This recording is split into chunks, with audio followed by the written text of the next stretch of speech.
अस्सलाम वालेकुम नाजरीन, मैं हूं आपका मेज़बान उमर जावेद। प्रोग्राम जुर्म अंजाम के साथ अंदरून भट्टी में 2 साला बच्ची को इंतहाई करीबी रिश्तेदार ने गले पर छुरी फेर कर कत्ल कर दिया। इस कत्ल के पीछे क्या मुहर्रिकात हैं, इस शख्स का मकतूला जो बच्ची है उसके साथ क्या ताल्लुक था, इसने क्यों कर कत्ल किया और बच्ची के वर्सा इस कत्ल के ऊपर क्या कह रहे हैं और माहिर नफ्सियात ऐसे वाक़यात के ऊपर क्या राय रखते हैं, ये तमाम तफसीलात जानेंगे आज के प्रोग्राम जुर्म अंजाम में।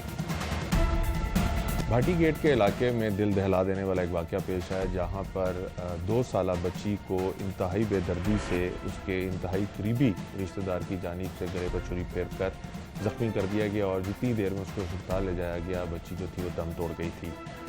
इस बच्ची के साथ कातिल का क्या रिश्ता है और ये वाक़या क्यों कर पेश आया, ये तमाम तफसीलात जानने के लिए बच्ची के नाना नानी और वालदा जो हमारे साथ मौजूद हैं। और जो मुकदमा थाना भाटी गेट के अंदर दर्ज हुआ है वो बच्ची यानी जो मकतूला है उसके नाना की मुद्दत में दर्ज किया गया है। उनसे तफसीलात जानते हैं। बच्ची की वालदा भी यहाँ पे मौजूद है, उनसे भी जानेंगे कि क्या कभी उनको कोई शुबा गुजरा था कि इस तरह का वाक़या जो है उनकी बच्ची के साथ पेश आ सकता है, और मज़ीद तफसीलात भी नहीं से जानने की कोशिश करेंगे। एक तो सर बहुत ही अफसोसनाक वाक़या है, क्या इस तरह से आपकी नवासी को कत्ल कर दिया गया। कौन शख्स है जिसने आपकी नवासी को कत्ल किया?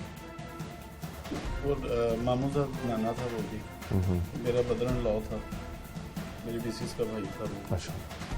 वो हमारे बीच में ही रहते थे, हमारे बीच वाला फ्लोर हमने उनको दिया हुआ था।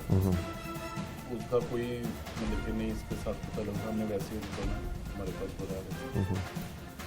कितने अरसे से आपके पास रह रहे थे? वो हमारे पास 8 साल से रह रहे थे। तो आपका ससुराल वगैरह कोई नहीं है, वो क्यों यहाँ पे आपके पास रहते थे? ससुराल मेरा यही मतलब वो मेरे ये 3 बहन भाई हैं। एक बहन है तो ये दो भाई हैं। एक भाई इनका रहता है संत नगर, ये पहले उसके साथ रहता था, तो उससे ये कोई झगड़ा वगैरह हुआ, थोड़ा बहुत मसला मसाइल हुआ, उसने कहा अभी तू चला जा।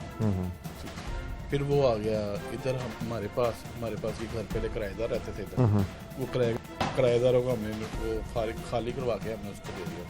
वो 8 साल से हमारे साथ रह रहा था, बड़े अच्छे तरीके से रह रहा था, कोई ऐसा इशू नहीं था, कोई ऐसा मसला नहीं था उनके साथ उनके साथ हमारी कोई दावत नहीं थी।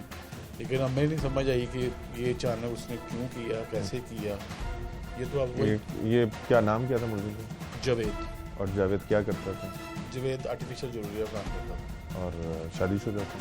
शादीशुदा था। फैमिली के साथ आपके साथ रह रहा था? फैमिली के साथ रह रहा था, एक बेटा था माशाल्लाह उसका। आप दोनों मियाँ बीवी थे, 3 अफराद थे, रह रहे थे हमारे साथ। तो जिस दिन हुआ क्या उस दिन कोई आप लोगों की लड़ाई वगैरह हुई? आप लोगों को अंदाज़ा था कि वो ऐसा कुछ कर सकता है? नहीं, हमारी लड़ाई हुई ही नहीं है। वो ऐसा हुआ कि वो मेरी मिसिस वो उसको खाना बना के दे रही है कि उसकी तबीयत सही नहीं है, उसके लिए वो कीमा बना रही है। वो उसको कीमे की तैयारी, उसको वो किचन में उसको तो कीमा है। ऊपर आके उसने वो बच्ची को खुद वो नीचे लेके गया है, तो हमने सोचा कि वो तो नाना है, वो ले गया तो क्या हुआ। हमने तो यही तो एकदम वो आवाज़ आई है खड़ा की, जब नीचे आए उसके गले पे उसने वो छुरी रखी हुई थी, तो जैसे ही वो एकदम उसने देखा है तो वो उसने छुरी उसके गले पे चला दी। तो हमने तो कुछ देखा ही नहीं है, हम तो उस वक्त कुछ भी नहीं कर सके, हम तो फटाफट लेके हॉस्पिटल भाग गए। तो उसकी बीवी और बच्चा किधर थे? वो 4-5 दिन पहले, इस वकूवे से 4-5 दिन पहले वो अपने मैके चली गई। कोई आपको लगता है कोई प्लानिंग के तहत गई थी या खुद ही चली गई? हमारा इनके साथ ये था कि फैमिली तो रिश्तेदार तो थे, लेकिन हम इनके कोई मेंटर में नहीं बोलते थे कि हम, लेकिन ये था कि आपस में दोनों मियाँ बीवी को अनबन हुई है, जिस वजह से वो इसको छोड़ के चले गए। तो जब ये वकूआ हुआ उसके बाद आपका कोई उसकी बीवी से रब्ता हुआ? नहीं, उसकी बीवी से कोई रब्ता। मुलजिम जो था वो मौके से पकड़ा गया? मुलजिम क्या कहा उसने? आपने को पूछा उससे कि क्यों किया? उसने क्या कहता है? उससे पूछा है कि ये तूने क्यों कहा? तो उसने कहा जी मैंने मारी। क्यों मारी? मैंने मारा। क्यों? ये जवाब पूछा है, अभी मारा क्या कसूर था, क्यों मारा है, क्या दुश्मनी थी हमसे? वो आगे से नहीं बोला, वो चुप करके बैठा, उसने आगे से कोई जवाब नहीं दिया, कोई कुछ नहीं कहा। जैसे आप कह रहे हैं कि वो 8 साल से आप लोगों के साथ ही रह रहा था, तो 8 साल बहुत लंबा अर्सा होता है, और अंदरून में जो घर हैं उसके अंदर एक दूसरे का आपको हर तरह का पता होता है कि क्या घरों में चल रहा है। कोई कभी आपने उसकी कोई ऐसी हरकत देखी हो या कभी कोई आपको शक गुजरा हो कि ये कोई ऐसी हरकत कर सकता है या आपको आपके घर वालों को नुकसान पहुंचा सकता है, या कभी ऐसी कोई लड़ाई हुई हो जिसको आपको लगता है कि उसने दिल में उसकी खलिश रखी है? इतना करीबी मेरा ब्रदर इन लॉ था, ये उसका वो है ही नहीं था किसी के साथ, उसका कोई बाहर से कोई याराना नहीं था किसी के साथ। वो ना उठता था बैठता था, छुट्टी वाले दिन भी अपने कमरे में रहता था, घर में रहता था। हमारे साथ भी वो हमारे यहाँ हम एक दूसरे के कमरे में हम आते जाते तो नहीं थे, लेकिन ये था कि कभी कभार हम खाना शाना पकाते थे, हम भी उनको देते थे। उनका कोई अच्छी चीज़ पकाई वो हमें देते थे, लेकिन हमें कोई उनके ये नहीं होता था कि जैसे कि छुट्टी वाले दिन इकट्ठे रह रहे हैं तो मिलके बैठ जाएं, ये इशू नहीं था। कभी भी ऐसा हुआ ना हमने किया था, तो ना उनको पसंद था ना हमें पसंद था। अपने अपने हम कमरों में रहते थे। तो जो मुलजिम है उसका अपने बच्चे के साथ कैसा रवैया था?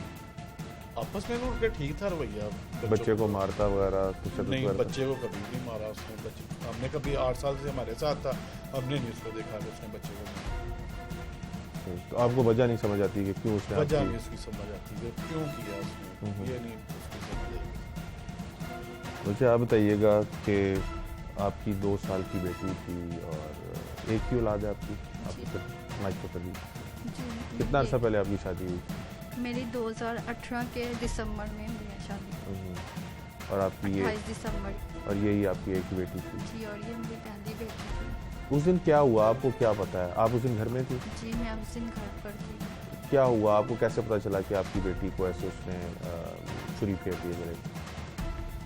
कुछ हमारे घर में गेस्ट आ रहे थे, तो मम्मा ना उनके लिए ना तैयारी कर रही थी। गेस्ट आ रहे थे तो उनके लिए खाने वगैरह के लिए ना ऊपर वाले रूम में ना बर्तन वगैरह ना उनके लिए तैयार कर रही थी। तो उनके ग्रोसरी का सारा सामान भी मामू से ही मंगवाया।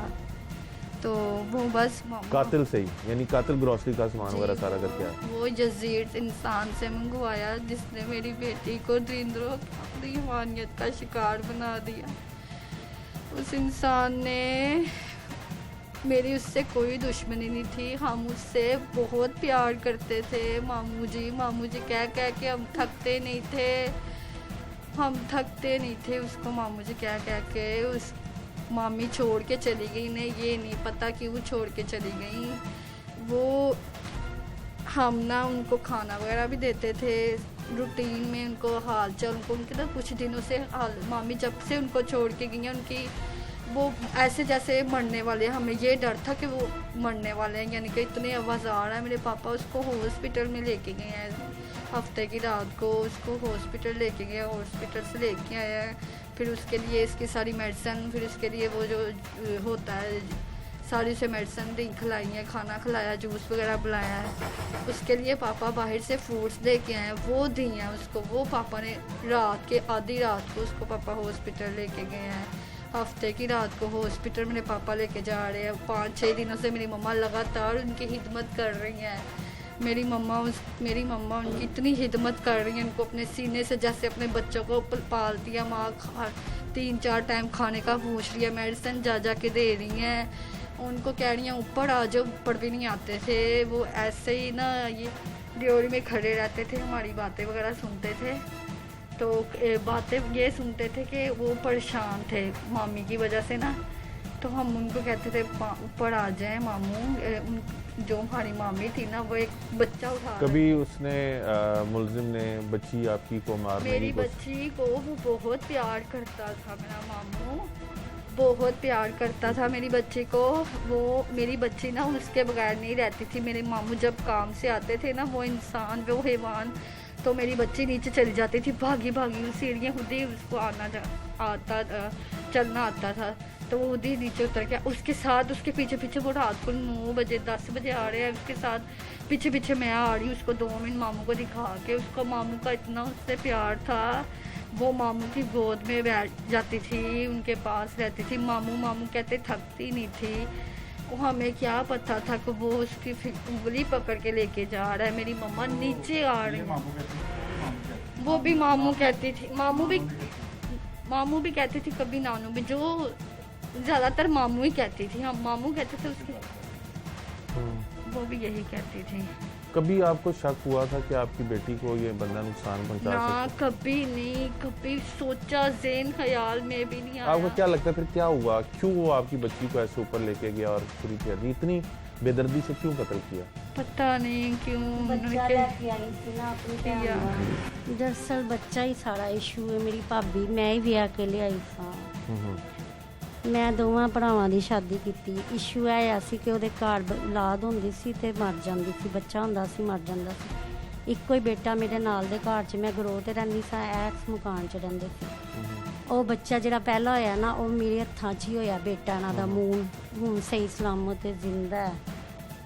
ਉਹ ਮੈਂ ਹੀ ਸੰਭਾਲਦੀ ਰਹੀ ਹਾਂ, ਟੱਪ ਟੱਪ ਕੇ ਆ ਕੇ ਉਹਦੀ ਕੇਅਰ ਕਰਨੀ ਸਾਂ। ਅੱਗੇ ਜਿੰਨੇ ਵੀ ਬੱਚੇ ਹੋਏ ਨੇ ਇਹਨਾਂ ਨੇ ਮੇਰੇ ਕੰਟਰੋਲ 'ਚ ਨਹੀਂ ਰਹੀ, ਪਹਿਲੇ ਮੇਰੇ ਕੰਟਰੋਲ 'ਚ ਸੀ। ਬੱਚਿਆਂ ਦੇ ਮਰ ਜਾਂਦੇ ਸੀ। ਉਹਦੇ ਬਾਅਦ ਮੇਰੀਆਂ ਬੱਚੀਆਂ ਜਵਾਨ ਹੋਈ, ਮੈਂ ਬੱਚੀ ਦੀ ਸ਼ਾਦੀ ਕੀਤੀ ਤੇ ਬੱਚੀ ਇਹਦੇ ਘਰ ਪੈਦਾ ਹੋਈ ਹੈ। ਇਹ ਦੁੱਖੀ ਸੀ, ਇਹਦੇ ਖਾਵਣ ਦਾ ਲੋਆਂ ਨੂੰ ਸੁੱਖ ਨਹੀਂ ਸੀ ਤੇ ਅਸੀਂ ਆਪਣੇ ਕੋਲ ਲੈ ਆਏ ਸਾਂ। ਤਲਾਕ ਵਗੈਰਾ ਨਹੀਂ ਹੋਈ ਸੀ, ਵੈਸੇ ਹੀ ਨਾਲ ਹੀ ਰਹਿ ਰਹੀ ਸੀ ਸਾਡੇ। ਅਸੀਂ ਕਿਹਾ ਪੁੱਤਰ ਐਸ਼ ਕਰੀ ਜਾ, ਜਦੋਂ ਉਹਦੇ ਤਲਕਾਲ ਲੜਕੀਆਂ ਨਾਲ ਖਤਮ ਹੋਣਗੇ ਆਪੇ ਤੈਨੂੰ ਲੈ ਜਾਏਗਾ। ਇਹਦੇ ਘਰ ਬੱਚੀ ਹੋਈ, ਉਧਰੋਂ ਇਹਨੇ ਵੀ ਬੱਚਾ ਹੋਇਆ ਮੇਰੀ ਭਾਬੀ ਨੂੰ। ਇਹਦਾ ਬੱਚਾ ਫੌਤ ਹੋ ਗਿਆ, ਇਹਦਾ ਜ਼ਿੰਦਾ ਸੀ।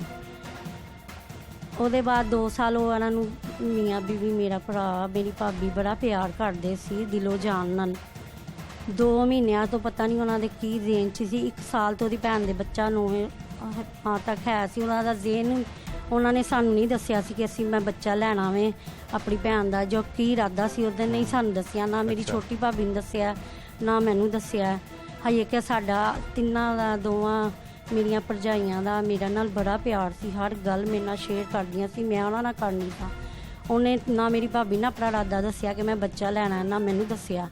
ਖੈਰ ਉਹਨਾਂ 2 ਮਹੀਨੇ ਪਹਿਲੇ ਬੱਚਾ ਲੈ ਕੇ ਆਈ ਹੈ ਹਏ, ਤੇ ਮੇਰੇ ਭਰਾ ਕੀ ਇਜਾਜ਼ਤ ਤੋਂ ਬਗੈਰ ਹੀ ਬੱਚਾ ਚੁੱਕ ਲਿਆਈ। ਉਹਨੇ ਕਿਹਾ ਕਿ ਮੈਂ ਨਹੀਂ ਲੈਣਾ, ਰਹਿਣ ਦੇ, ਅਸੀਂ ਨਹੀਂ ਕਰ ਸਕਦੇ, ਮੇਰੇ ਮਾਲੀ ਹਾਲਾਤ ਨੇ ਸਹੀ ਨਹੀਂ। ਇਹਨੇ ਕਿਹਾ ਨਹੀਂ, ਮੈਂ ਆਪੇ ਇਹਦਾ ਖਰਚਾ ਚੁੱਕ ਲਾਂਗੀ। ਉਹਦੇ ਮਾਜਵੀਨ ਦੀ ਬੇਟੀ ਵੀ ਪਲ ਗਈ ਹੈ ਨਾ, ਇਹ ਵੀ ਹੋ ਜਾਏਗੀ। ਬਾਹਰ ਵਾਲੋਂ ਨੇ ਆਪਣੇ ਬੰਦੇ ਨੇ ਤਮਾਜ 'ਚ ਲੈ ਕੇ ਬੱਚਾ ਲੈ ਆਈ। ਮੈਨੂੰ ਵੀ ਨਹੀਂ ਪੁੱਛਿਆ, ਮੈਨੂੰ ਕਹਿੰਦਾ ਮੈਂ ਲੈਣ ਜਾ ਰਿਹਾ। ਮੈਂ ਕਿਹਾ ਸੋ ਬਿਸਮਿਲ੍ਲਾ ਜਾ। ਮੈਂ ਕਿਹਾ ਅੱਛਾ ਅੱਲਾ ਮੁਕੱਦਰਾਂ ਲਈ ਹੋਵੇ, ਤੁਸੀਂ ਲੈ ਆਓ। ਆਏ ਨੂੰ ਮੈਂ ਵੈਲਕਮ ਕੀਤਾ। 500 ਰੁਪਇਆ ਬੱਚੀ ਨੂੰ ਮੈਂ ਦਿੱਤਾ, ਛੋਟੀ ਬੱਚੀ ਜਿਹੜੀ ਲਿਆਈ ਹੈ।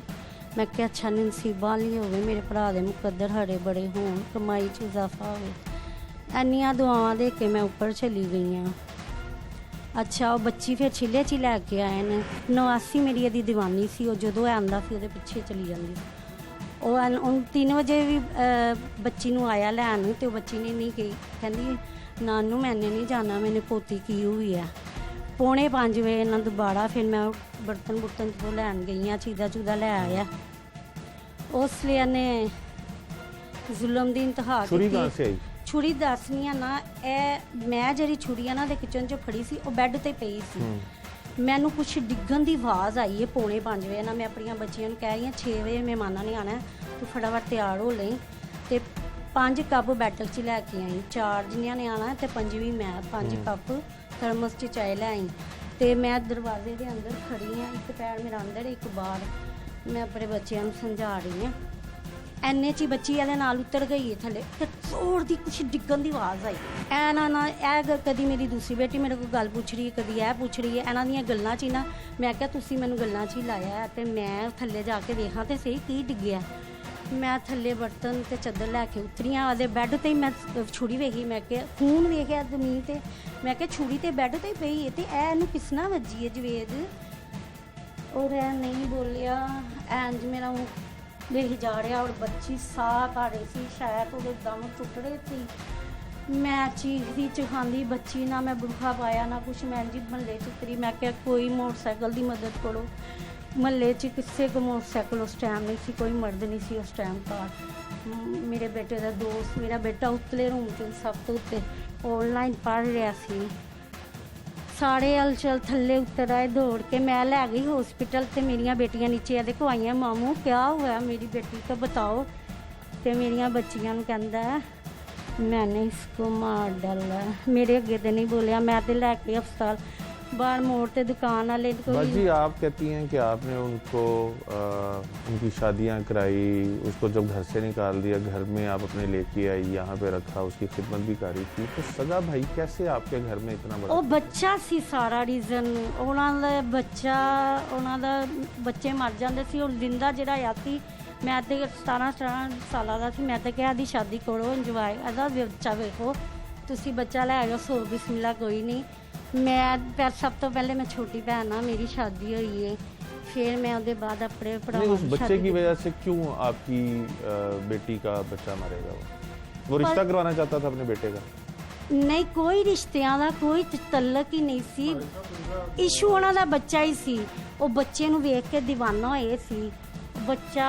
तो इस बच्ची के लिए भी तो वो प्यार करता था जैसे आपकी बेटी के लिए? बहुत प्यार करता सी, सुरमा पांदा सी। तो फिर आपको क्या लगता है, आप उसको, यानी आपका सगा भाई है, क्या लगता है क्यों उसने इतना बड़ा? वही तो बता रही ना, बीवी बच्चा ले आई, 2 माह से नींद नहीं पूरी हो रही थी, तो कह रहा था वापस दे आओ, हम उसकी परवरिश नहीं कर सकते, मुझसे नहीं संभाली जा रही। कहती है मैं तेनू छड़ के चली जाऊंगी, मैं बच्चा वापस अपनी भैन का वापस नहीं करना। सारा इस चक्कर च बच्चे का ही इशू है, लेकिन उन्होंने बच्चे का इशू था, अपने बच्चे नूं मारदा। आपके सगे भाई ने आपकी नवासी को कत्ल कर दिया, साडे बच्चे नूं क्यों कत्ल किया? होई ते उन्होंने पूछो जाके कि क्या कहती हैं, कैसा इंसाफ चाहिए? ये तो नहीं है कि भाई है तो आप लोग कार्रवाई ना करें या नहीं, मैनू इंसाफ चाहिए। 2 साल की बच्ची 2 साल 2 महीने की उम्र से पैदा हुई थी, ਉਹਦੇ ਨਾਲ ਜੋ ਮਰਜ਼ੀ ਕਰੋ, ਮੈਨੂੰ ਮੇਰੀ ਨੰਨੀ ਜੀ ਫਰਿਸ਼ਤੇ ਦਾ ਮੈਨੂੰ ਇਨਸਾਫ ਚਾਹੀਦਾ ਹੈ। 2 ਸਾਲ ਦੀ ਬੱਚੀ ਮੇਰੀ ਨਮਾਜ਼ਾਂ ਪੜ੍ਹਦੀ ਸੀ, ਮੇਰੇ ਨਾਲ ਸਜਦੇ 5 ਵਕਤ ਦੇ ਸਜਦੇ ਕਰਦੀ ਸੀ, ਮੈਂ ਉਹਦਾ ਖੂਨ ਨਹੀਂ ਜ਼ਾਇਆ ਹੋਣ ਦੇਣਾ। ਹਜੇ ਤੱਕ ਉਹਦਾ ਖੂਨ ਇਹਨਾਂ ਦੇ ਕਮਰੇ 'ਚ ਪਿਆ ਹੈ। वारिस साहब, पुलिस आपको क्या बताती है? पुलिस हमें अब पुलिस कह रही थी हम कर रहे हैं, एप्लीकेशन कर रहे हैं, तो आप टेंशन ना लें, आप फिक्र ना करें कि हम इंशाल्लाह आपके साथ पूरा साथ दें। मुलजिम क्या कह रहा है? मुलजिम से हमारी कोई बात नहीं हुई, ना मैं मुलजिम के अभी तक सामने गया हूँ, ना मेरा हौसला पड़ रहा उसके सामने जाने का। बेटा आप बताएं, आपकी 2 साल की बेटी को कत्ल कर दिया, क्या कैसे इंसाफ चाहिए? जो लोग हुकामे वाले उनसे क्या कहेंगे? बस मुझे इंसाफ चाहिए। मेरी बच्ची को उसने कत्ल किया ना, उसने वो हैवान दरिंदे ने सारे रिश्तों पे तमाद उठा दिया, माँ बाप के अलावा और कोई किसी भी कोई इंसान किसी रिश्ते पर यकीन नहीं, भरोसा नहीं कर सकता किसी पर भी। मैं लोगों को यही कहूँगी, जिसका बच्चा उसका ही बच्चा है, और माँ बाप के अलावा और कोई रिश्ता नहीं। ये सारे रिश्ते इन्होंने, इस इंसान ने, इस दरिंदे ने सब रिश्तों पे दबार उठा दी, और कोई रिश्ता नहीं। बहुत शुक्रिया। आप मुतासरा फैमिली की गुफ्तगू सुन रहे थे। मुकदमा दर्ज कर लिया गया है, पुलिस ने मुलजिम को मौके से ही हिरासत में ले लिया था, लेकिन कई रोज़ गुजर जाने के बावजूद भी पुलिस मुलजिम से अब तक इस मासूम सी बच्ची को कत्ल करने की वजह जो है वो मालूम नहीं कर सकती। इतना करीबी रिश्ता और उसके बाद इतना दरिंदा सिर्फ शख्स निकला वो कि अपनी सगी बहन की नवासी को उसने छुरी पेट पर कत्ल कर दी। इसकी क्या महरिकात हो सकते हैं, ये भी जानने की कोशिश करते हैं।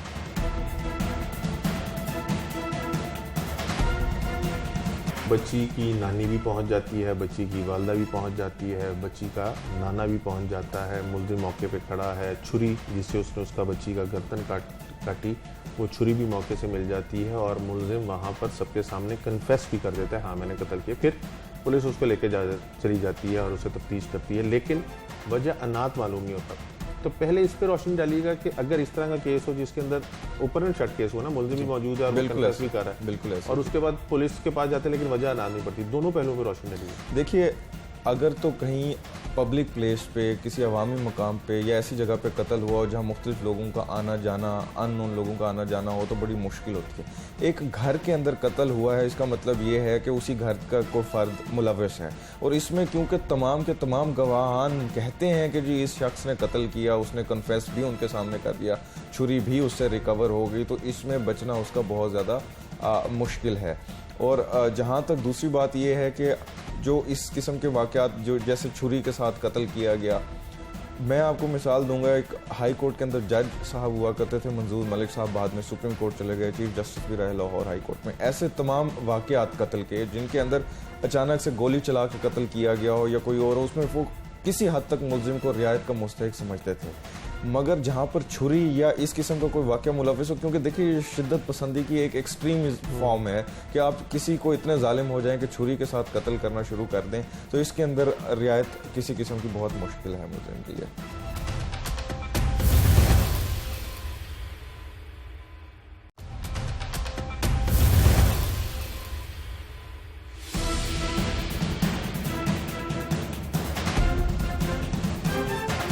आपने मुद्दईयों की गुफ्तगू सुनी, जिस तकलीफ और कर्ब से वो गुजर रहे हैं उसका अंदाज़ा नहीं लगाया जा सकता, लेकिन जिस तरह से उस मुलजिम ने बच्ची को कत्ल किया है, उनका यही कहना है कि इसको सख्त से सख्त सज़ा जो है वो दी जाए। पुलिस ने मुलजिम को हिरासत में तो ले लिया है और उसे तफ्तीश भी की जा रही है, लेकिन मुलजिम जो है वो बच्ची यानी मकतूला की नानी का सगा भाई है। इस तरह के जो रिश्ते हैं वो केसों पे किस हद तक असरअंदाज होते हैं और इन केसेस का क्या रिजल्ट निकलता है, ये जानने के लिए हमारे पास माहिर कानून मौजूद हैं शाहजहान खान। इनसे जानते हैं। शाहजहान साहब, एक तो वक्त के लिए बहुत शुक्रिया।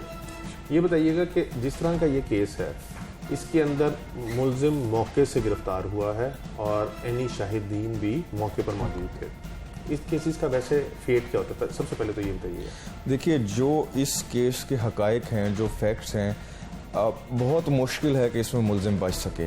और एक रिश्ता ज़रूर है कि जी वो बच्ची का मकतूला की नानी का भाई था, शायद असरअंदाज होने में कामयाब हो जाए, लेकिन बहुत मुश्किल है क्योंकि जिस अंदोनाक और जिस ब्रूटल मैनर में इसका कत्ल हुआ, तो मेरा नहीं ख्याल इसमें रिश्ते शायद असरअंदाज, और अगर हुए तो बहुत अनफॉर्चुनेट है ये हमारे एज ए सोसाइटी भी हमारे लिए। शाहजहान, ये बताइएगा कि जब वक़ूआ रोनमा होता है तो बच्ची की नानी भी पहुंच जाती है, बच्ची की वालदा भी पहुंच जाती है, बच्ची का नाना भी पहुंच जाता है, मुलजिम मौके पे खड़ा है, छुरी जिससे उसने उसका बच्ची का गर्दन काटी वो छुरी भी मौके से मिल जाती है और मुलजिम वहाँ पर सबके सामने कन्फेस भी कर देता है, हाँ मैंने कत्ल किया। फिर पुलिस उसको लेके चली जाती है और उसे तफ्तीश करती है, लेकिन वजह अनाथ मालूम नहीं होता।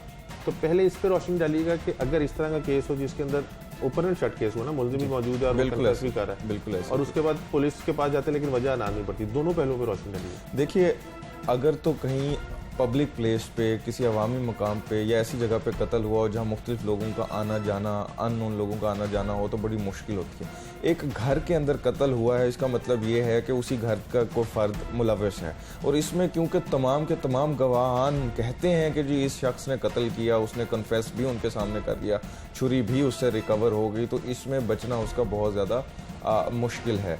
और जहाँ तक दूसरी बात ये है कि जो इस किस्म के वाक़यात जो जैसे छुरी के साथ कत्ल किया गया, मैं आपको मिसाल दूंगा, एक हाई कोर्ट के अंदर जज साहब हुआ करते थे, मंजूर मलिक साहब, बाद में सुप्रीम कोर्ट चले गए, चीफ जस्टिस भी रहे लाहौर हाई कोर्ट में। ऐसे तमाम वाक़यात कत्ल के जिनके अंदर अचानक से गोली चला के कत्ल किया गया हो या कोई और हो, उसमें वो किसी हद तक मुलजिम को रियायत का मुस्तहिक समझते थे। मगर जहाँ पर छुरी या इस किस्म का कोई वाक़या मुलविस हो, क्योंकि देखिए शिद्दत पसंदी की एक एक्सट्रीम फॉर्म है कि आप किसी को इतने जालिम हो जाएं कि छुरी के साथ कत्ल करना शुरू कर दें, तो इसके अंदर रियायत किसी किस्म की बहुत मुश्किल है मुझे इनके लिए। लास्टली ये बताइएगा कि पुलिस अब तक वजह अनाथ नहीं मालूम कर सकती जी, केस के अंदर वजह अनाथ कितनी? देखिए, वजह अनाथ अगर तो एनमिटी शो की जाए तो इसका फ़ायदा मुलजिम को भी हो जाता है कि देखिए इल्ज़ाम इसलिए लगाया गया क्योंकि हमारा इसके साथ पहले से झगड़ा चल रहा था। जहाँ तक अनाथ की बात है या कोई मोटिव की बात है या वजह की बात है, वो इतनी रेलेवेंट नहीं रहेगी क्योंकि तमाम गवाहान का मौजूद होना इसके लिए बहुत मुश्किल है मुलजिम के लिए, और ये उल्टा मुलजिम को फ़ायदा हो जाता है अगर वो ये साबित करने में कामयाब हो जाए कि मेरा तो इनके साथ पहले कोई वजह अनाथ थी। वजह अनाथ ना होना मुलजिम के ख़िलाफ़ है कि उसने कोई वजह ना होते हुए भी बच्ची का कत्ल किया। इसमें वजह खैर वो देखिए, उस मुलजिम के जो घरेलू मामलात हैं बज़ाहिर तो ऐसे मालूम होता है कि उनकी वजह से वो जहनी तौर पर शायद फ्रस्ट्रेटेड क्या वो जो घरेलू हालात हैं उसके वो जस्टिफाई करते हैं उसको एक्ट को? बिल्कुल भी अदालत में जज साहिबान के सामने ये कोई प्ली ले सकता है? बिल्कुल नहीं ले सकते। देखिए, प्लीज़ ज़्यादा से ज़्यादा ली जा सकती है इंसैनिटी की, कि पागलपन की, लेकिन यहाँ पर मेंटली या जहनी तौर पर परेशान होना किसी किस्म का कोई डिफेंस नहीं है, ना ही ये कोई वजह। और जो साबित करना होता है, अपने आप को पागल साबित करना होता है या मेंटली इल साबित करना होता है, वो भी इतना आसान मुलजिम के लिए नहीं होता। उसमें भी उसको दरख्वास्त देनी होगी अदालत में, उसके ऊपर भी फिर मेडिकल उसका एग्जामिनेशन होगा, उसकी रिपोर्ट भी फिर अदालत के ऊपर बाइंडिंग नहीं है। लेकिन शाहजहां साहब, इसके अंदर ये भी ऐड कर दीजिए कि अगर ये सारा कुछ है तो इसका मतलब है कि वो तो पहले से दवाइयाँ खा रहा होगा, डॉक्टरों के पास जा रहा होगा, वो तो एक ट्रेल चली आ रही होगी ना। अगर वो नहीं है और वो मौके पे ये कहता है कि जी मेरे से अनजाने में हो गया, पागलपन में हो गया, वो तो प्ली कहीं पे भी ना पुलिस के सामने चल सकती है ना। जी, जैसे मैंने पहले ही जिक्र किया कि बड़े सीनियर जज साहब थे, वो क्या करते थे कि अगर तो गोली चलाई गई है तो वो समझते थे कि शायद अचानक से गुस्से में चल गई या ऐसा कोई वाक़या हो गया।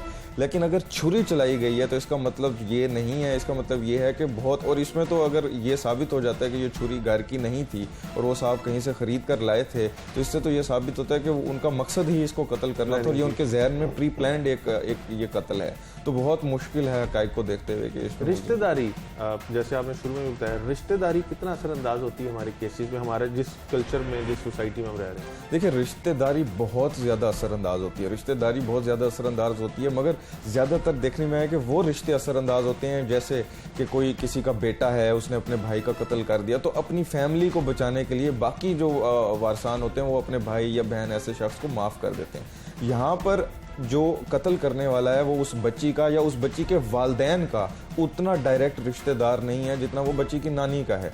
तो ऐन मुमकिन है कि इसके अंदर रिश्ते इतने असरअंदाज ना हो सके, मगर जैसा आपका सवाल था, जनरली रिश्ते बहुत असरअंदाज होते हैं इस तरह के मुकदमा। बहुत शुक्रिया। माहिर कानून शाहजहां खान साहब हमारे साथ मौजूद थे, उन्होंने अपनी माहिराना राय से हमें आगाह किया। जिस तरह से बच्ची को जुनूनियत के साथ कत्ल किया गया है, छुरी से उसका गला काटा गया है, हमारे नफ्सियात इस तरह के लोगों के बारे में क्या राय रखते हैं। और जिस तरह शाहजहां साहब ने भी कहा कि अगर वो जहनी मरीज़ है तो फिर तो वो डॉक्टर और यानी मेडिकेशन वगैरह पे सारा कुछ होगा, लेकिन अगर नहीं है तो फिर क्या वजह हो सकती है कि उसने इतनी दरिंदगी के साथ बच्ची को कत्ल किया। हमारे नफ्सियात से जानते हैं।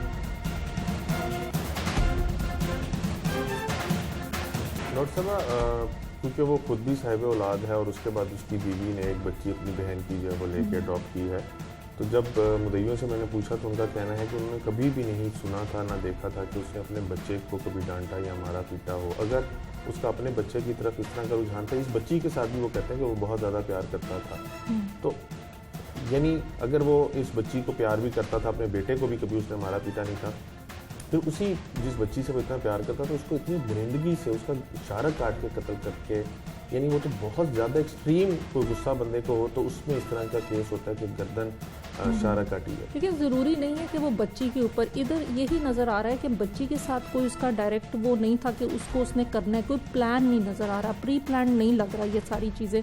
कई दफ़ा बंदा इतना इरिटेटेड होता है, फ्रस्ट्रेटेड होता है, और भी चीज़ें हो सकती हैं, फाइनेंशियल इश्यूज़ भी हो सकते हैं, घरेलू नाचाकी, जैसे बीवी भी घर छोड़ के चली गई, खाना भी उसको टाइम पे नहीं मिल रहा, फिर कुछ उसकी हेल्थ की भी प्रॉब्लम्स थी कि मैंने ये भी सुना कि वो 1-2 दिन पहले उसको डॉक्टर के भी लेके गए हैं। तो जब कभी फिज़िकल हेल्थ इश्यूज़ हों, उसकी वजह से भी एग्रेसिव टेंडेंसीज़ जो हैं वो सामने आ जाती हैं।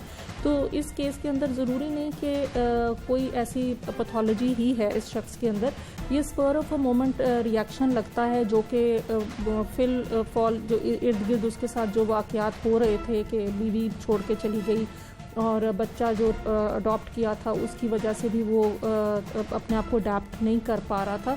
फिर दूसरी बात है कि ये एक ऊपर नीचे रह रहे थे लोग, हो सकता है कि आपसी मामलात में और भी कोई चीज़ें ऐसी हों जिसकी वजह से वो अनकम्फर्टेबल था या वो डिस्ट्रेस में था। तो एक्सट्रीम डिस्ट्रेस में बंदा बहुत एक्सट्रीम मतलब डिसीजंस भी ले लेता है और बाद में पछताता भी है, तो मोस्ट प्रोबेबली कुछ ऐसा ही वाक़या पेश आएगा।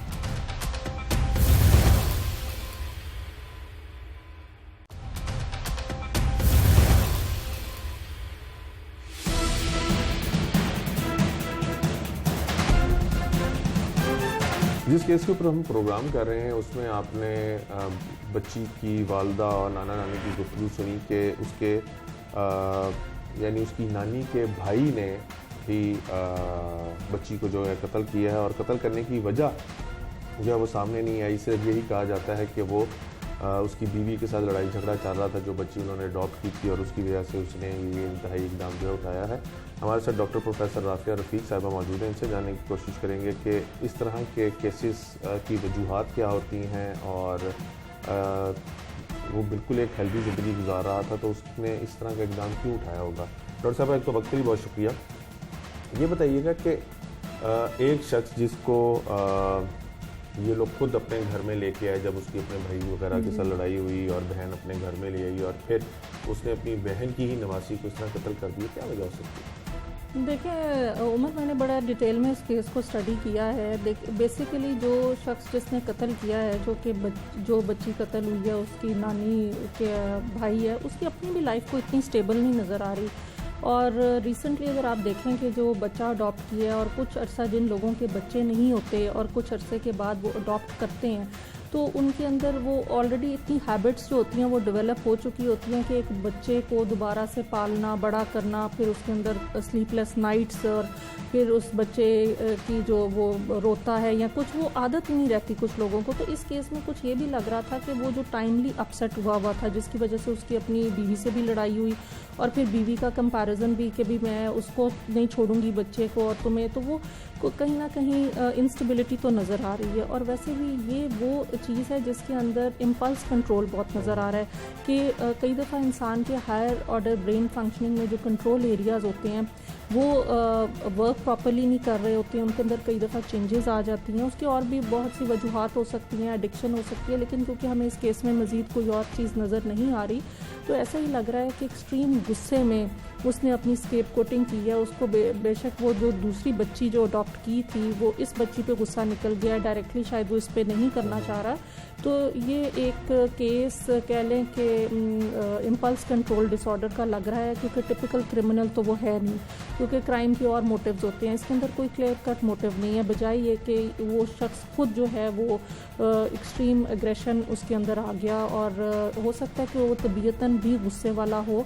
और कुछ लोग ऐसे होते हैं जिनके अंदर एंगर आउट बहुत होता है, वो लोग अपने एंगर को जो है कर्टेल नहीं कर सकते, पॉजिटिवली सब्लिमिनेट नहीं कर सकते, तो इसमें भी कुछ ऐसी ही वजूहात नज़र आ रही है। डॉक्टर साहब, क्योंकि वो खुद भी साहिब औलाद है और उसके बाद उसकी बीवी ने एक बच्ची अपनी बहन की जो है वो लेके अडॉप्ट की है, तो जब मुद्दईयों से मैंने पूछा तो उनका कहना है कि उन्होंने कभी भी नहीं सुना था, ना देखा था कि उसने अपने बच्चे को कभी डांटा या मारा पीटा हो। अगर उसका अपने बच्चे की तरफ इस तरह का रुझान था, इस बच्ची के साथ भी वो कहते हैं कि वो बहुत ज़्यादा प्यार करता था। तो यानी अगर वो इस बच्ची को प्यार भी करता था, अपने बेटे को भी कभी उसने मारा पीटा नहीं था, फिर उसी जिस बच्ची से वो इतना प्यार करता था उसको इतनी दरिंदगी से उसका इशारा काट के कत्ल करके, यानी वो तो बहुत ज़्यादा एक्सट्रीम कोई गुस्सा बंदे को हो तो उसमें इस तरह का केस होता है कि गर्दन इशारा काटी जाए। देखिए ज़रूरी नहीं है कि वो बच्ची के ऊपर, इधर यही नज़र आ रहा है कि बच्ची के साथ कोई उसका डायरेक्ट वो नहीं था कि उसको उसने करना है, कोई प्लान नहीं नज़र आ रहा, प्री प्लान नहीं लग रहा ये सारी चीज़ें।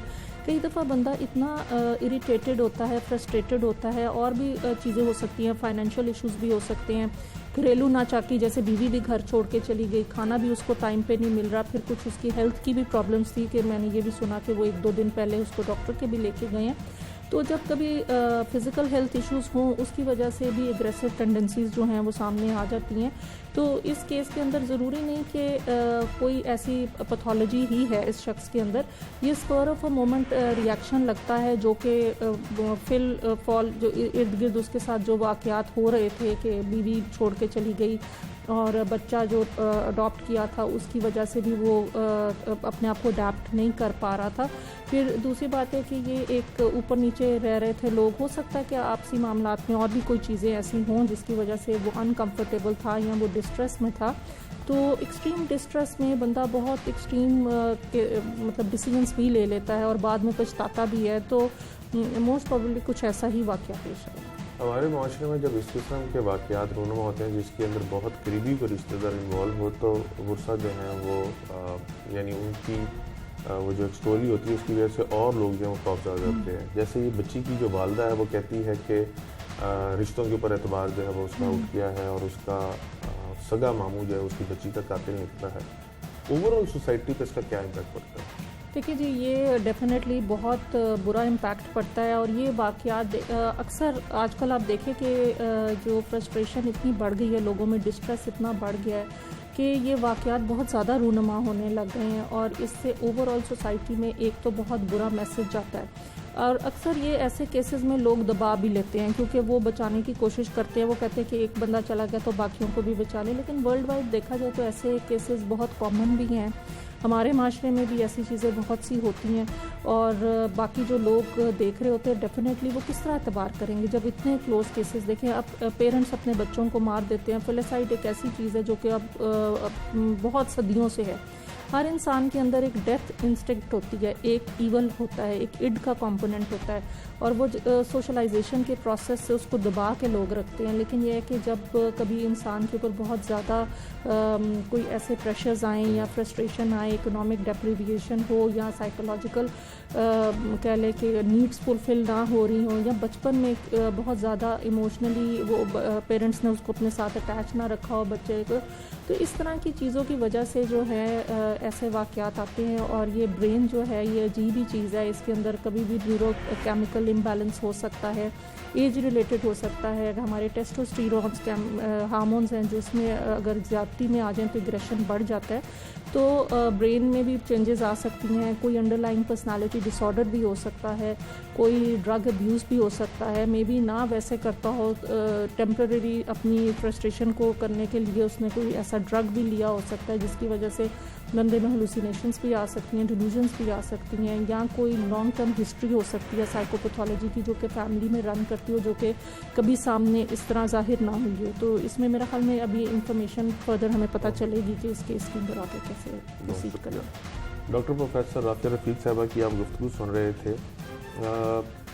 2 साल की बच्ची को इंतहाई दरिंदगी से कत्ल करने का ये कोई पहला वाक़या नहीं है, लेकिन जब भी ये वाक़यात रूनुमा होते हैं तो रूह जो है वो कांप उठती है कि मासूम सी बच्ची 2 साल की, उसको मामू यानी उसकी वालदा के भाई, सगे भाई ने, मामू नाना ने गले पर छुरी फेर के कत्ल कर दिया, और कई रोज़ गुजर जाने के बावजूद भी कोई वजह जो है वो सामने नहीं आ सकी। दूसरी जानिब जो बच्ची की वालदा है वो कहती है कि इस वाक़े के बाद, उसकी इकलौती औलाद के कत्ल के बाद, उसका रिश्तों से और इंसानियत से एतबार ही उठ गया, और इस तरह के दरिंदों को सख्त से सख्त सज़ा दी जानी चाहिए ताकि आइंदा कोई भी इस तरह का इक़दाम जो है वो उठाने से पहले 100 दफ़ा सोचे।